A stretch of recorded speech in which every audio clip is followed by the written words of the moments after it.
Hola, buenos días. Quiero hoy domingo 4 de julio compartir mi columna 30 años de un paraíso de papel que escribí a propósito de los 30 años que está cumpliendo la Constitución Política de Colombia. Espero que sea de su interés y que nos ayuden a compartir este mensaje de reflexión. Dice de la siguiente manera: pese a haber logrado consenso frente a un prometedor texto constitucional, Colombia sigue siendo un Estado clasista, racista, misógino y excluyente. Colombia es un Estado social de derecho, organizado en forma de república unitaria, descentralizada, con autonomía de sus entidades territoriales, democrática, participativa y pluralista, fundada en el respeto de la dignidad humana, en el trabajo y la solidaridad de las personas que la integran y en la prevalencia del interés general. Con esta fascinante prosa inicia el texto de nuestra Constitución Política, que hoy cumple exactamente 30 años y que fue redactada como respuesta a la conmoción que vivía nuestro país a principios de la década de los 90. Una nación asolada por el narcotráfico, donde dos fuertes carteles, el de Cali y Medellín, imponían la ley y el orden en casi toda Colombia. Las tres ramas del poder público, amedrentadas por los amos y señores que a punta de plata y bala habían permeado toda la institucionalidad, y con ese poder logrado frenaban cualquier acción del Estado para controlar sus acciones criminales.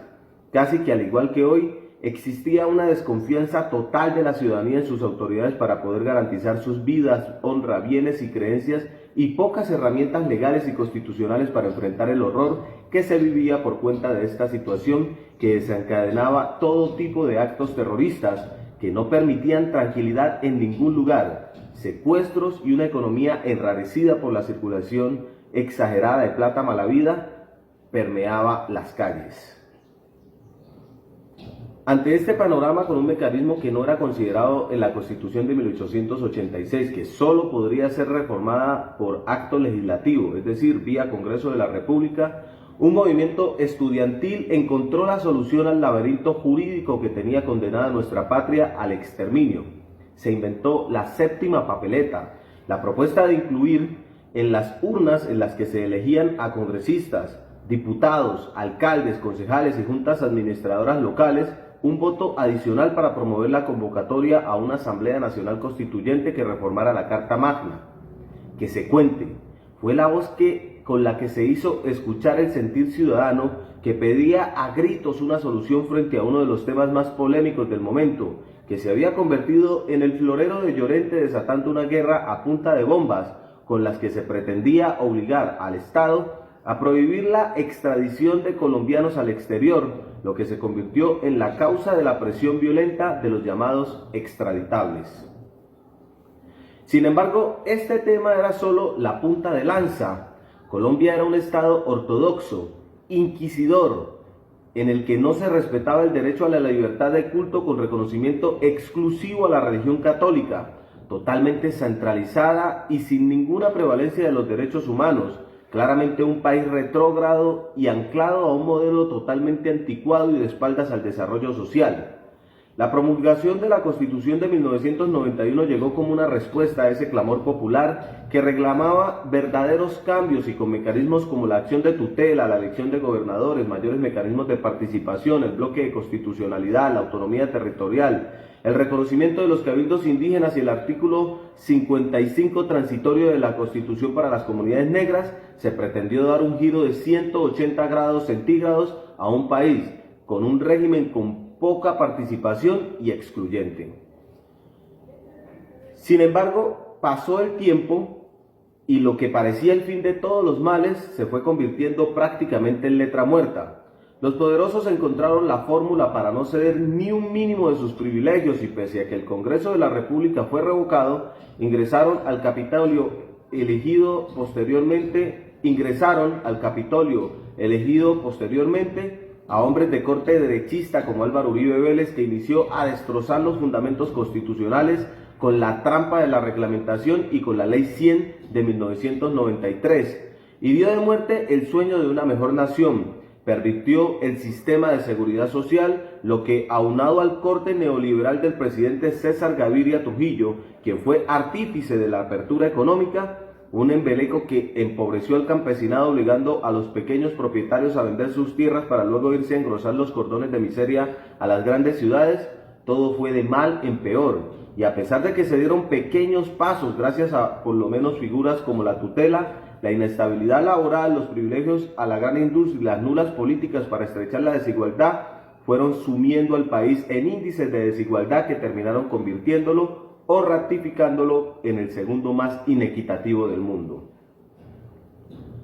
Las comunidades negras, dependientes especialmente de la arruinada actividad agrícola, no fueron ajenas al disque progreso de César Gaviria, que con su célebre frase, "Bienvenidos al futuro", sentenció un destino de retraso a los más necesitados del país, entre quienes definitivamente nuestras poblaciones, que además solo lograron un reconocimiento al cambio constitucional por la vía legal, es decir, la Ley 70, perdiendo la posibilidad de la autonomía territorial que habría significado un avance importante, ha venido ocupando los mayores índices de necesidades básicas insatisfechas.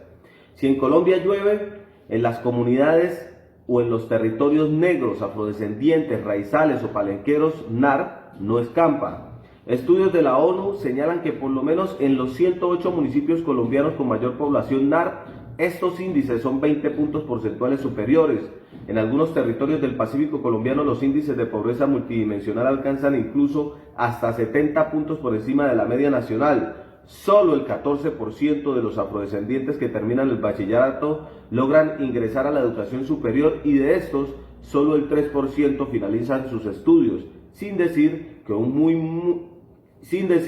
muy mínimo porcentaje de ellos ocupan cargos acorde a sus profesiones.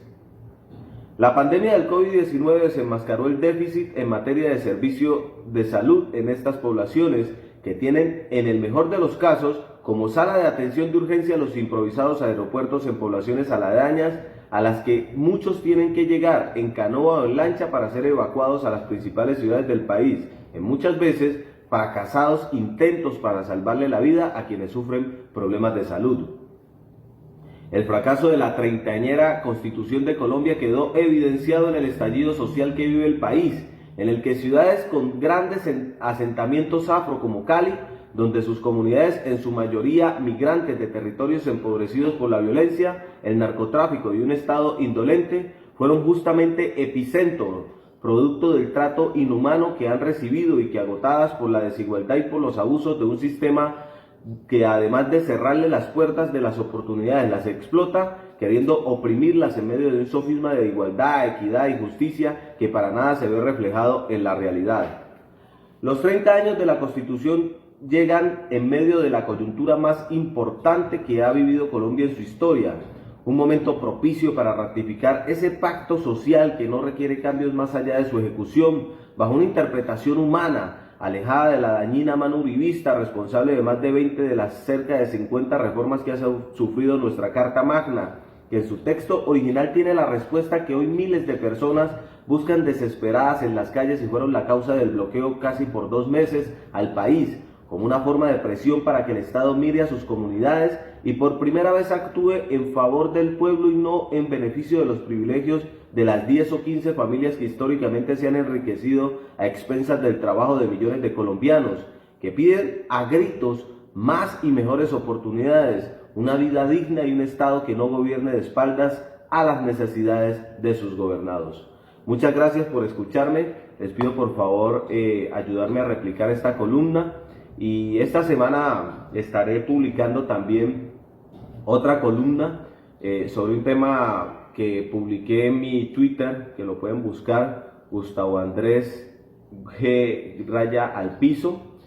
y que pues me hizo reflexionar frente a la hipocresía que a veces predomina en nuestro país. Voy a estar hablando sobre ese tema a propósito del racismo, y espero pues que también puedan conocer esa columna. Muchas gracias, un feliz fin de semana, un feliz puente, y que descansen y no olviden cuidarse, porque el COVID-19 hoy está haciendo fuertes estragos. Feliz fin de semana.